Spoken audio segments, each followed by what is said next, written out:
Hey friends, and welcome back to the channel. I just wanted to give you a quick update because it's been about 4 weeks since I stopped wearing my whoop strap.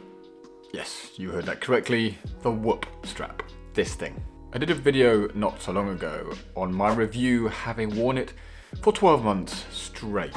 Now that was quite an experiment, and I go into detail around what I thought was good and bad and whether I would do it again. But I think it's quite important that I give you a bit of an update of what it's like since I've stopped wearing it, because sometimes we get caught up in all of these things and you think, well, actually, do I really miss it? Well, that is a very good question, and today I am going to tell you whether I have missed wearing the whoop strap or not. But if you're new here, my name is Brendan. I am a recovering accountant based here in London, and I help millennials navigate busy lives and make sure that work doesn't suck. I also love gadgets and I like fitness, so we kind of get into some of that as well, which is why I'm talking to you about the whoop strap. As mentioned, I wore the whoop strap every day for a year. Wore it in bed, wore it in the shower, wore it when exercising, wore it when traveling. I wore it on a plane, and sometimes it would tell you that you either slept for 27 hours or 3 hours, depending on the time zones and all that sort of good stuff.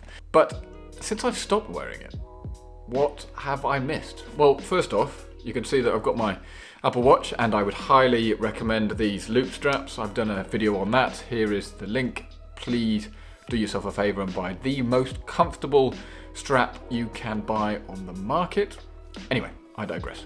The point is, what do I miss around the whoop strap? Now, I wanted to come up with 3 things because everything comes in threes and threes is a good number, but I've really struggled.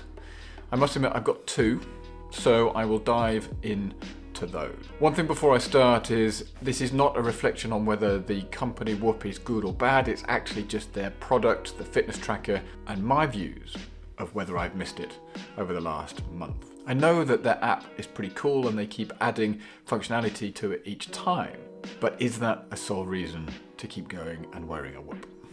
I'll come to that in a minute. So what have I missed? Well, firstly, it's sleep tracking.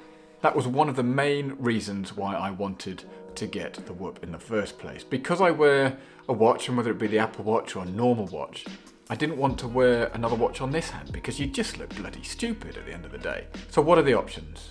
Even Fitbits have screens on most of them, and I just didn't want to do that. So Whoop is one of the companies that came to mind, and that's why I started wearing it.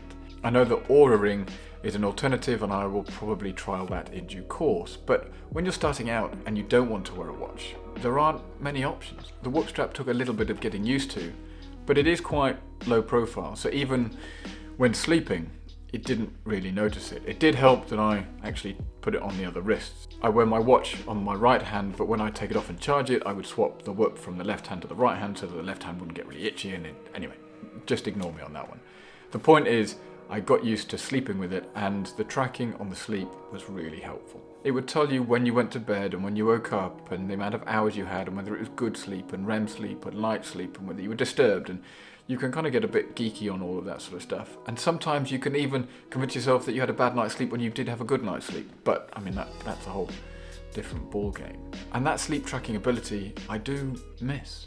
I do sometimes wake up and think, God, how did I sleep last night? Well, obviously I closed my eyes and I went to sleep. We don't need to know any more than that. But you do get used to seeing how you sleep, and then it can help influence the day. And I don't know. It's one of those that, do you miss it? Probably not if you've never tracked it. But if you have tracked it and you don't have it anymore, then yeah, you do. So the first one, I missed the sleep tracking. The second one was calorie tracking. Now, it depends how geeky you want to get around the amount of calories you're using, and certainly over the last year, with having been in COVID environments, we've generally become more sedentary and moved less, and therefore those of us that are interested in fitness and nutrition have dialed back our calorie consuming so we don't put on weight and all that sort of stuff. Anyway, I'm not suggesting that we get into the whys and wherefores over calorie tracking now, but all I would like to say is that I've missed that functionality since I no longer wear the Whoop. If you want to get into calorie tracking, I would highly encourage you to check out MyFitnessPal, because what gets measured gets managed, and if you don't know what you're measuring, how can you manage it? But that's a whole different subject. The calorie tracking was reasonably good. I thought it captured things reasonably accurately, and I would measure it against what I consumed, and generally it seemed to be about right. But for me, it was more of a tracking and just seeing how I was getting on and ballpark figures more than anything else. And that's really it. I can't think of much more that I miss. It would be remiss of me at this stage not to talk about heart rate variability, and this is the kind of tracking that people really want to dive into. And yeah, I looked at it, but what do you want me to do with it? I know it talks about the rhythm of the heart and it can identify when things are not going well, but for the everyday person, what do you want us to do? It just tracks within a certain parameter and you go, cool, okay.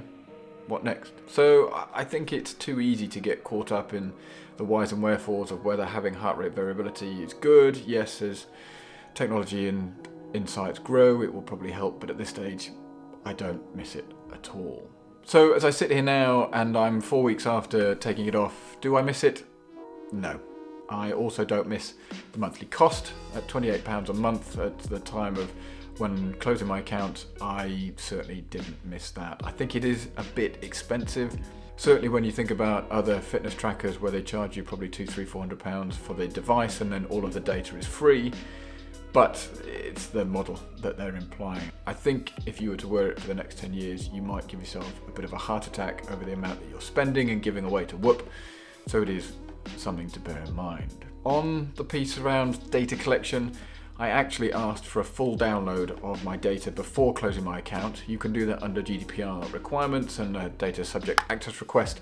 It's just a legal requirement here in the UK and will be applicability around the world that you can actually ask the company to download all of the information they have on you, which is quite a good thing to do. For me, it came in a CSV or Excel format. You can download it and interrogate it, and it shows you all of the activities, all of the calories, all of the stats basically that your app captured. So if you are thinking about closing your account, make sure that you do that so at least you've got a track record, because once you stop paying, you will no longer be able to access anything in the app. So please don't make the mistake of closing the account or stop paying your subscription thinking that you'll have access to it, because you won't, unless you download all of the PDFs before, and the chances are that you won't have done that.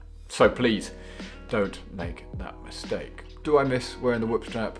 The answer is simply no. Yes, it is a very cool bit of kit and it looks pretty sweet on the wrist. It's got a terrible name, but I just don't believe the functionality that I don't have anymore outweighed the cost that I would pay each month. There are alternatives out there, and we can go into that in future videos. But that's it. That's just what I wanted to say. If you are interested, please do watch this video where I talk about my year-long review of the Whoop strap. But with that, I will wish you all a good day, and I'll see you very soon. Cheers.